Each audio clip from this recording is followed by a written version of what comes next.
할렐루야. 네. 우리가 살아가는 21세기는 하루에도 수많은 일들이 일어납니다. 예전 같으면 알지 못했을 만한 일들이 뉴스, 인터넷 기사, 또 유튜브를 통해 실시간으로 우리에게 전달됩니다.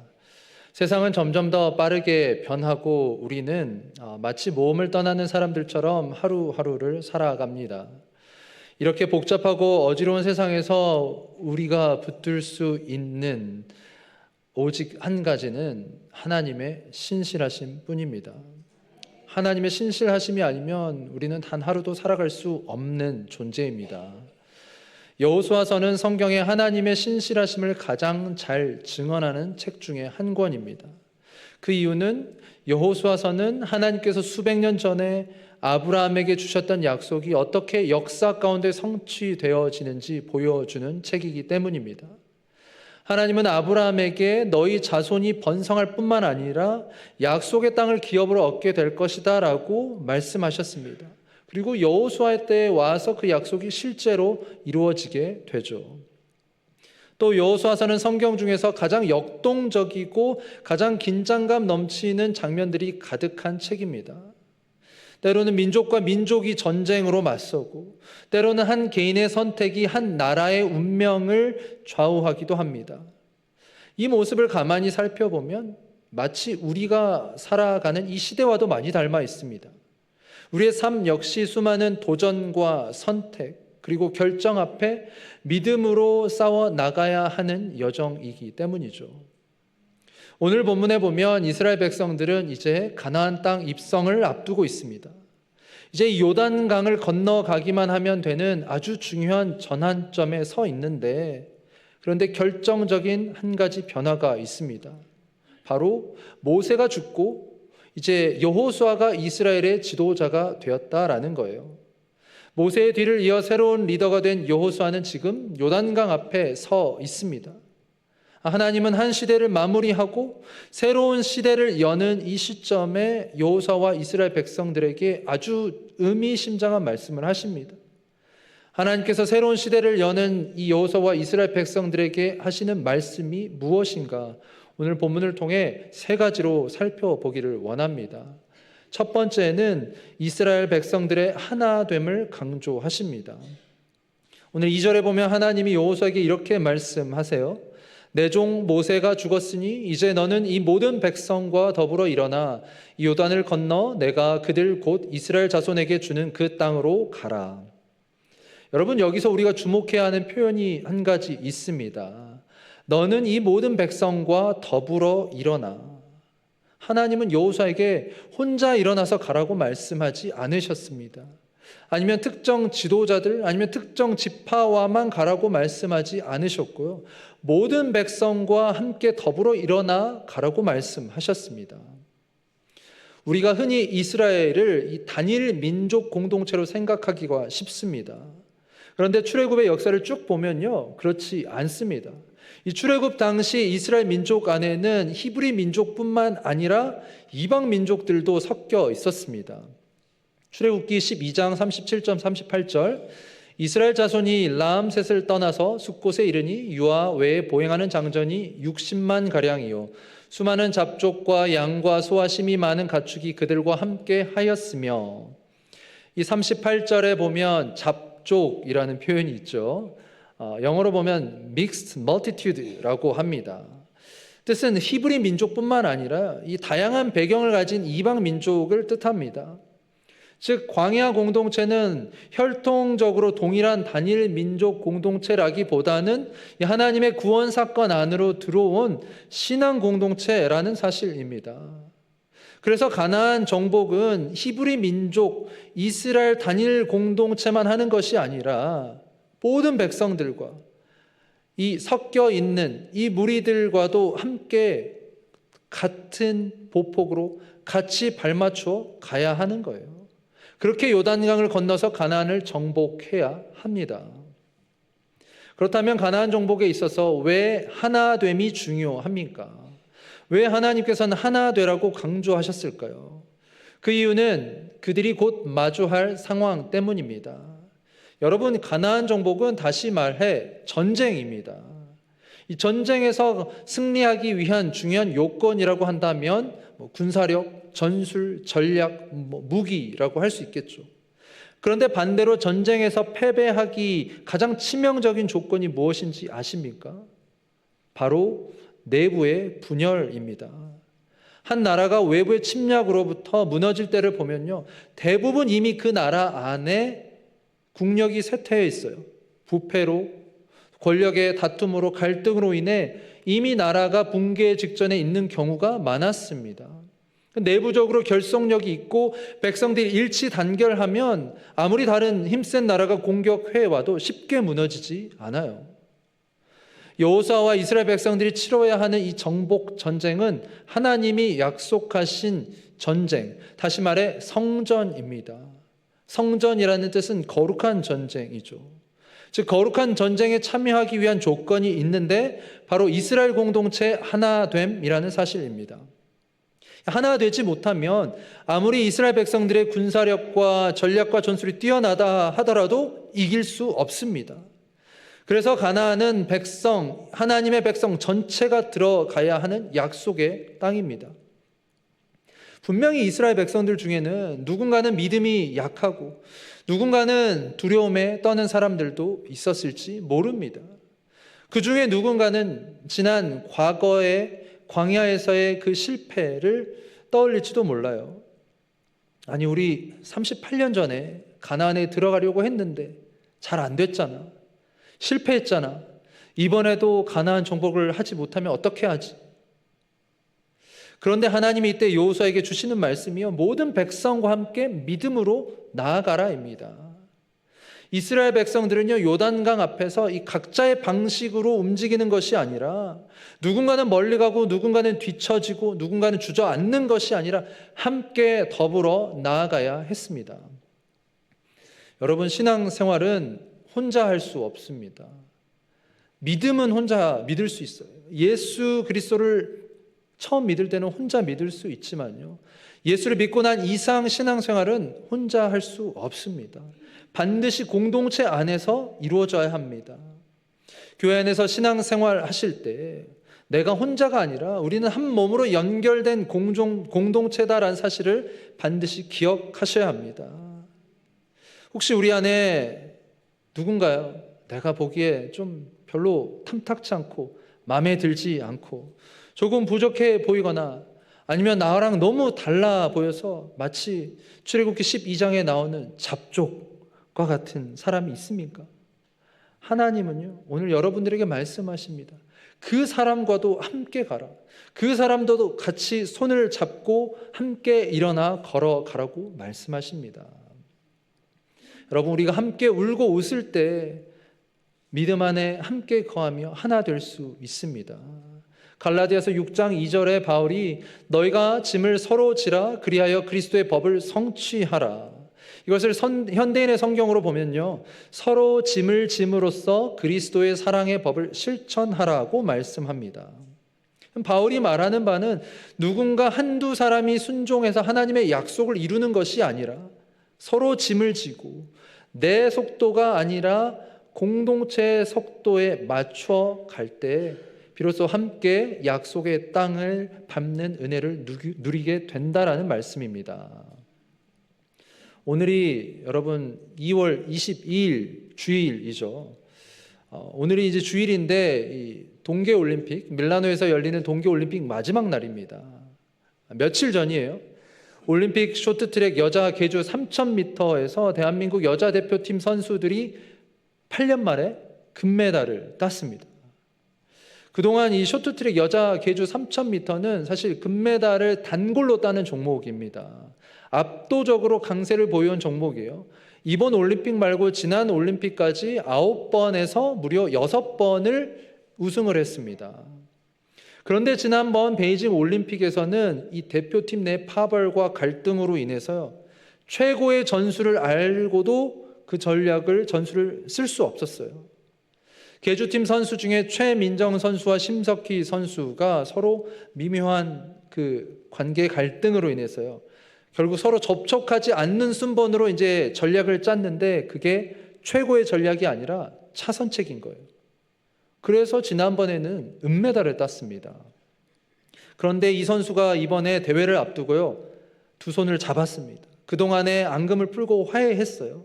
그리고 한국팀이 가진 최고의 전략이 뭐냐면, 이 키가 크고 힘이 센 심석희 선수가 상대적으로 키가 작고 빠른 이 최민정 선수를 밀어주는 거예요. 그게 최고의 전략입니다. 그 전술을 구사를 했는데 결국 4바퀴를 남겨두고 3위였던 한국이 이 작전을 통해서 역전을 하게 되고 경기의 마지막을 금메달로 장식했습니다. 여러분들 하이라이트 못 보신 분들 있으면 꼭 집에 가서 봐보세요. 정말 짜릿합니다. 그런데 이것이 여러분 우리에게 주는 영적인 교훈이 있습니다. 우리도 신앙생활에서 믿음의 경주를 합니다. 믿음의 경주가 근데 누가 누구를 이기는 경주가 아니라 함께 가야 하는 원팀이라는 거예요. 믿음의 경주는 속도가 아니라 방향입니다. 믿음의 경주는 경쟁이 아니라 완주입니다. 사랑하는 우리 벅스카운티 장로교회 성도님들, 우리는 믿음의 공동체에서 함께 경주를 해나가고 있어요. 우리 모든 성도님들 마음을 같이 하여 믿음의 경주 가운데 함께 승리하시기를 주님의 이름으로 축복합니다. 이제 두 번째로 하나님의 여호수아와 이스라엘 백성들에게 주시는 말씀이 무엇인가? 함께 하시는 하나님을 신뢰하라입니다. 여호수아는 모세가 죽기 전까지요, 이 모세 곁에서 그를 도왔던 자예요. 그리고 모세의 뒤를 이어서 이스라엘의 지도자가 되었습니다. 원래 여호수아 이름이 호세아이고 호세아 이름의 뜻은 구원입니다. 그런데 민수기 13장에 와서 모세가 호세아 이름을 여호수아로 바꿔요. 그리고 여호수아 이름의 뜻은 여호와는 구원이시다입니다. 그 전에 호세아 구원에서 이제 하나님을 주어로 둔 이름으로 바뀌게 된 거죠. 하나님은 구원이시다. 평범한 이름이 비범한 이름, 믿음의 이름으로 바뀌게 됩니다. 여러분, 사실 가나안 정복을 앞둔 이 여호수아의 심정을 한번 떠올려 보세요. 그의 마음이 어떠했을까요? 이 여호수아의 전임자는 모세입니다. 홍해를 가르고 그 당시 세계 최강이라던 애굽 군대를 무찌르고 광야에서도 만나와 메추라기를 먹을 수 있도록 하나님께 쓰임받은 모세예요. 그 전설적인 리더의 뒤를 이어 이스라엘을 이끌게 된 여호수아, 얼마나 부담감이 컸겠어요. 내가 정말 잘할 수 있을까? 내가 비교당하진 않을까? 우리가 정말 가나안 정복을 해야 하는데 승리할 수 있을까? 이런 현실적인 고민이 그를 짓눌렀을지도 모릅니다. 그때 하나님이 주신 말씀이 여호수아의 두려움을 단번에 씻어버립니다. 5절 말씀, 내 평생에 너를 능히 대적할 자가 없으리니 내가 모세와 함께 있었던 것 같이 너와 함께 있을 것임이니라. 내가 너를 떠나지 아니하며 버리지 아니하리니. 이 한 절에만 하나님이 여호수아에게요 3번이나 함께 하시겠다라고 강조하십니다. 내가 너와 함께 있겠다, 내가 너를 떠나지 않겠다, 내가 너를 버리지 않겠다. 제가 지난 주일까지 이제 3주 동안 큐티 세미나를 주일 오후에 인도를 하면서요 강조를 했던 부분이 있습니다. 성경 안에 특별히 같은 구절 안에 반복해서 나타나면요 반드시 그 구절에 강조의 의미가 있다라는 거예요. 하나님이 가나안 정복을 시작하시기 전에 여호수아에게 어떤 확신을 주시냐? 내가 너와 함께하게, 내가 너를 버리지 않고 내가 너를 떠나지 않겠다. 두려워하지 말고 나를 확신하라, 나를 믿으라라는 확신을 주십니다. 예수님도 하늘로 올라가시기 전에 제자들을 세상으로 파송하시면서요 세상 끝날까지 내가 너희와 함께 하겠다라고 약속하셨습니다. 여러분, 이 약속은 모세나 여호수아 그리고 예수님의 제자들에게만 주어진 과거의 약속이 아닙니다. 이 약속은 하나님을 믿는 모든 믿음의 백성들에게 오늘날 주신 현재적이고 실제적인 약속입니다. 창세기 28장에 보면 야곱이 아버지 집이 있는 가나안 땅을 떠나서 하란 땅으로 가게 되는데 그 가운데 하나님을 만나게 되죠. 하나님이 야곱에게 이런 약속을 주십니다. 창세기 28장 15절 같이 읽습니다. 내가 너와 함께 있어 내가 어디로 가든지 너를 지키며 너를 이끌어 이 땅으로 돌아오게 할지라. 내가 내게 허락한 것을 다 이루기까지 너를 떠나지 아니하리라 하신지라. 아멘. 히브리서 13장 5절에도 보면요, 내가 결코 너희를 버리지 아니하고 너희를 떠나지 아니하리라 하셨느니라 말씀합니다. 여러분, 그 하나님이 오늘 우리와 함께하고 계십니다. 임마누엘의 하나님으로 함께하고 계세요. 우리가 예배 드릴 때에만 하나님이 함께 하십니까? 그렇지 않습니다. 하나님은 우리의 일상에서도 함께 하시는 분이세요. 우리가 잠들어 있을 때도, 피곤해서 지쳐 있을 때도, 아픔 가운데 고통 가운데 쓰러지는 것 같을 때에도 하나님은 졸지도 주무시지도 않으시는 분이십니다. 인간은 유한한 존재이지만요, 우리 하나님은 전능하시고 무한하신 분이세요. 그분이 우리의 삶의 주인이 되실 뿐만 아니라 우리 교회에도 주인이 되시는 분임을 믿으시기 바랍니다. 여러분, 하나님이 주인이 되는 인생을 살아가는 우리들은 성공을 위해 달려가는 것이 아니라 승리를 위해 달려가는 인생입니다.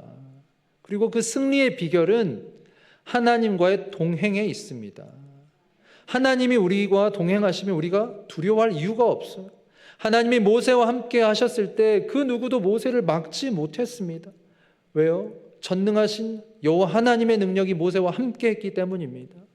마찬가지로 모세와 함께 하신 여호와 하나님이 여호수아와 함께 하신다면, 또 우리와 함께 하신다면 누가 그 길을 막을 수 있습니까? 로마서 8장 31절에 바울이 만일 하나님이 우리를 위하시면 누가 우리를 대적하리요? 여러분, 이미 하나님이 함께 하시고 승리를 주시겠다라고 약속하신 그 약속을 붙드는 여호수아가 이제 해야 할 일은 무엇인가? 담대함입니다. 오늘 6절 말씀 보세요. 강하고 담대하라. 너는 내가 그들의 조상에게 맹세하여 그들에게 주리라 한 땅을 이 백성에게 차지하게 하리라. 강하고 담대하라. 어떻게? 그냥 무조건 마음을 다잡고 담대해야 되겠다라는 게 담대하라는 게 아니에요. 강하고 담대하라. 하나님이 함께 하신다라는 그 전제 위에 주신 명령입니다. 다시 말해, 너의 의지로 강하고 담대하라가 아니라 하나님과의 관계 안에서 강하고 담대하라는 말씀입니다. 지금 눈앞에 여러 가지 어려움이 보이시나요? 혹시 건강의 문제, 재정의 어려움, 관계의 어려움, 갈등, 여러 가지 삶의 문제로 인해서 우리가 겪을 수 있는 고민, 아픔이 있습니다. 그 모든 현실 앞에서 여러분들 낙심하지 마시고 담대하시기 바랍니다. 그러나 근거 없는 담대함이 아니라 나보다 나를 더 잘 아시는 하나님이 지금 나와 함께 하신다라는 확신에 의한 담대함입니다. 하나님을 신뢰하는 믿음 안에서 강하고 담대하시기를 주님의 이름으로 축복합니다. 하나님께서 여러분들을 세상에서 넘어지고 쓰러지지 않도록 그분의 임재 안에서 돌보아 주시고 지켜주시고 또 변함없이 함께 해주실 줄 믿습니다. 이제 마지막 세 번째, 하나님께서 여호수아와 이스라엘 백성들에게 주시는 말씀이 무엇입니까? 말씀에 순종하는 담대한 믿음을 가지라고 말씀하십니다. 여러분, 전쟁터에서요, 이 칼을 드는 것보다 더 어려운 게 뭔지 아세요? 칼을 드는 것보다 더 어려운 것은 내 생각과 내 계획을 내려놓고 말씀의 매뉴얼대로 따라가는 겁니다. 하나님은 여호수아에게 전략을 짜라, 전술을 짜고 군사를 이렇게 배치하라라고 지시하지 않으셨습니다. 하나님은 이 율법책을 내 입에서 떠나지 않게 해라 라고 말씀하셨습니다. 결국 말씀에 대한 순종이 전쟁의 승리 공식이기 때문이에요. 6절에 보면요, 강하고 담대하라가 나오는데 그 강하고 담대하라는 이 적과의 외부의 싸움으로부터 강하고 담대하라이고 7절과 9절에 나오는 강하고 담대하라는 그 초점이 다릅니다. 여기서의 강하고 담대하라는 전쟁에서의 용맹이 아니라 율법을 지키는 데 있어서 강하고 담대함입니다. 특별히 7절 앞부분, 오직 강하고 극히 담대하여 나의 종 모세가 내게 명령한 그 율법을 다 지켜 행하고, 오직 강하고 극히 담대하여, 하나님 말씀하시죠? 오직 강하고 극히 담대하라. 왜 하나님께서 이렇게까지 강조하십니까? 그 이유는 전쟁의 승패가 군사력이나 전략에 달려있지 않고 하나님의 말씀에 대한 순종에 있기 때문입니다. 하나님이 그들에게 요구하시는 것은 전쟁에 필요한 용맹보다도 말씀대로 살겠다는 의지와 결단인 거예요. 여러분, 이스라엘을 향한 하나님의 계획은 단지 그들이 가나안 땅에 잘 들어가서 잘 먹고 잘 사는 그 정착한 삶을 말씀하시는 것이 아닙니다. 그 약속하신 가나안 땅에 들어가서 하나님의 말씀을 지키며 하나님의 온전한 통치를 받는 거룩한 백성으로 살아가기를 원하셨어요. 그리고 이 사실은 오늘 이 어쩌면 치열한 미국 땅에서 살아가는 우리 이민자들에게 무엇을 기준으로 누구를 우선순위 삼아 살아가야 되는지 우리에게 알려줍니다. 여러분, 우리의 미래는 무엇에 달려 있습니까? 다가오는 불확실한 미래에 내일, 아니 오늘 하루 무슨 일이 일어날지 우리는 아무도 모릅니다. 아무도 무슨 일이 일어날지 모르는 이 상황, 이 세상에서 무엇을 의지하며 살아가세요? 세상 사람들은 돈을 의지하죠. 돈이면 다 되는 세상. 돈에 기준을 두고 그 돈을 많이 벌기 위해 돈을 목표로 삼아 살아갑니다. 겉으로 보기에 이 세상은 돈이 지배하는 구조예요. 그런데 돈이 지배하는 이 세상에서 우리도 그들처럼 살아갔다가는 별반 우리도 그들과 다르지 않은 존재죠. 미국 지폐 뒷면에 보면 익숙한 문장 하나가 있습니다. 혹시 생각이 안 나실 것 같아서 제가 가져왔습니다. 네, 파란색 벤자민 프랭클린인데, 네. 익숙한 문장 여러분 아시죠? In God we trust. 사실 이 짧은 문장은 단순히 우리가 하나님을 믿습니다, 우리가 하나님을 신뢰합니다라는 종교적 표현을 넘어서 미국의 국가의 정체성과 신념 그리고 체계를 상징해 줍니다. 이 문구는요, 처음부터 이 지폐에 새겨져 있던 게 아니에요. 1864년 남북 전쟁 당시에 국가적으로 어렵고 혼란한 시기에 우리의 국가의 정체성을 지키자, 깨닫자라고 해서 이 문장을 먼저 동전에 새기기 시작했습니다. 그리고 나서 냉전 시대 1956년에 소련의 무신론적인 이 공산주의 이념에 대응하기 위해서 이 선언을 한 거예요. In God we trust. 이것을 이제 미국의 공식 모토로 정합니다. 그리고 나서 모든 지폐에 이 문구가 새겨지기 시작합니다. 이 미국 역사에서 특정한 시기에 이거 너무 종교 편향적인 문구 아니야? 아니 우리 미국은 정교 분리의 원칙을 가지고 있는데 이것을 훼손하는 거 아니야? 라고 우려를 표현하기도 했지만요, 결국 대법원에서는 이것을 하나의 전통이다라고 결론을 내렸습니다. 그렇다면 이 문장을 매일 집회에서 접하는 사람들, 특별히 하나님을 믿는다라고 고백하는 우리 그리스도인들은 과연 그 믿음대로 살아가고 있습니까? In God we trust. 여러분, 하나님을 믿는다라는 말은 무슨 의미예요? 여러분, 이 문구가 적힌 돈을 신뢰하십니까? 아니면 이 문구의 이 돈의 주인이신 하나님을 신뢰하십니까? 하나님을 믿는다, 단순히 지폐에 새겨진 글자가 아닙니다. 내 머리로 계산기를 두드리는 것이 아니라 하나님의 말씀을 있는 그대로 받아들인다라는 의미입니다.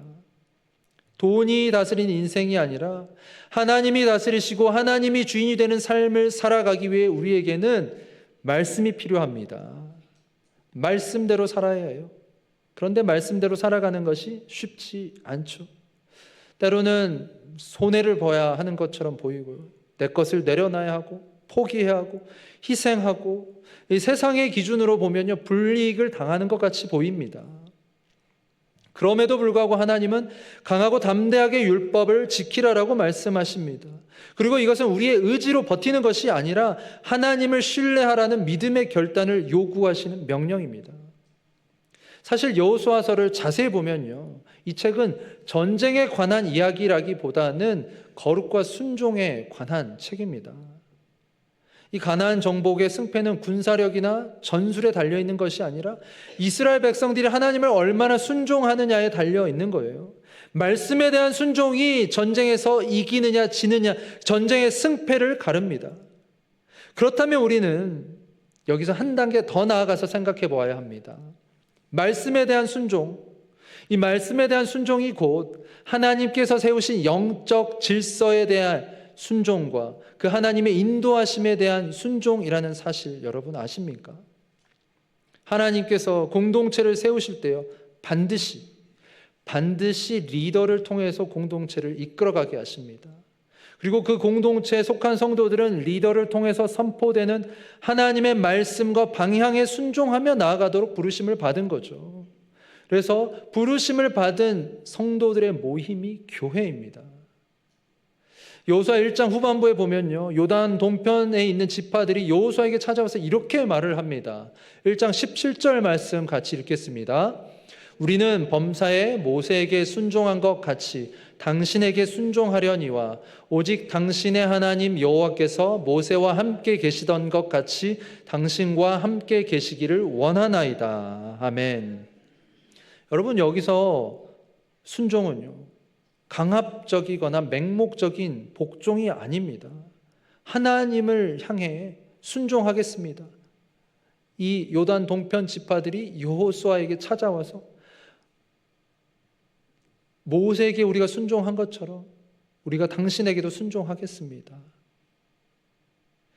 여러분, 하나님을 향한 이 순종, 그 순종의 연장선상에서는요, 하나님이 세우신 영적 질서와 하나님의 인도하심도 순종해야 합니다. 리더십에 대한 순종은요, 사람에게 잘 보이는 게 아니에요. 사람에게 굴복하는 것이 아닙니다. 세우신 하나님의 질서에 대해 고백하는 신앙 고백입니다.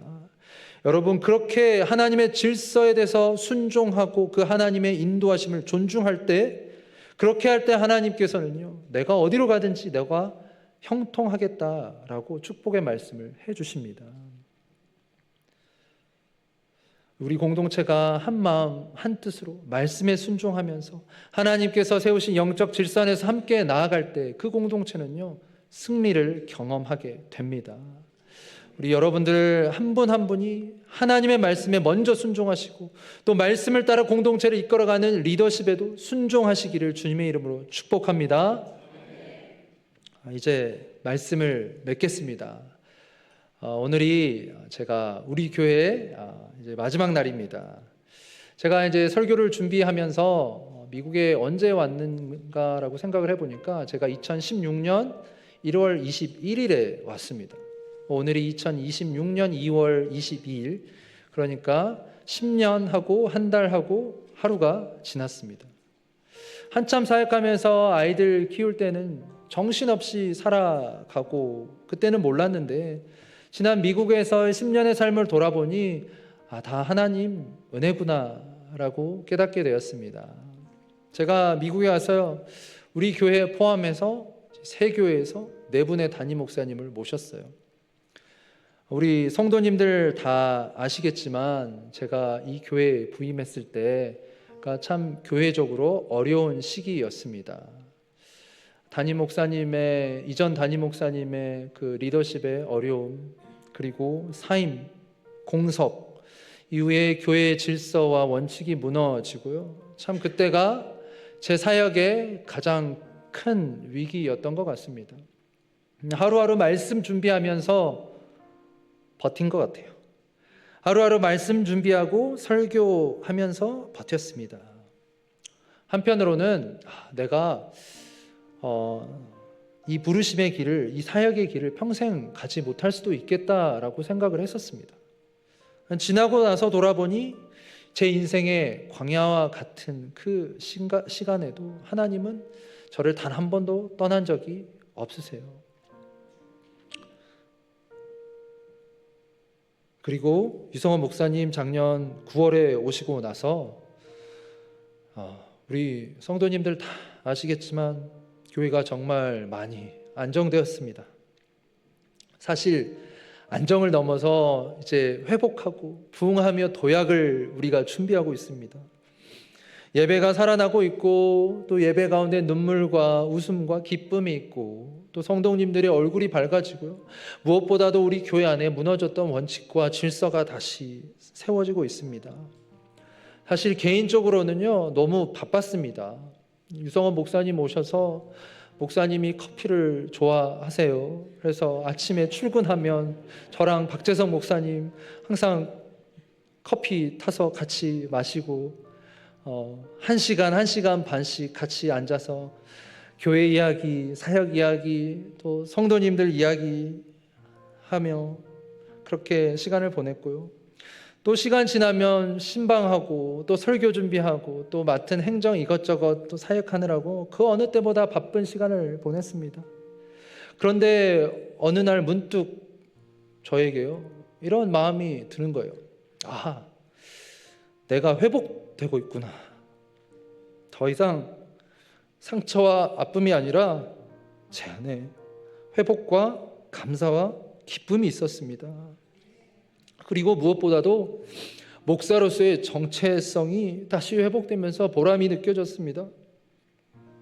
참 짧은 기간이지만 목사란 이런 것이다, 이렇게 사역하고 이렇게 관계해야 한다라고 목사님이 많이 가르쳐 주셨습니다.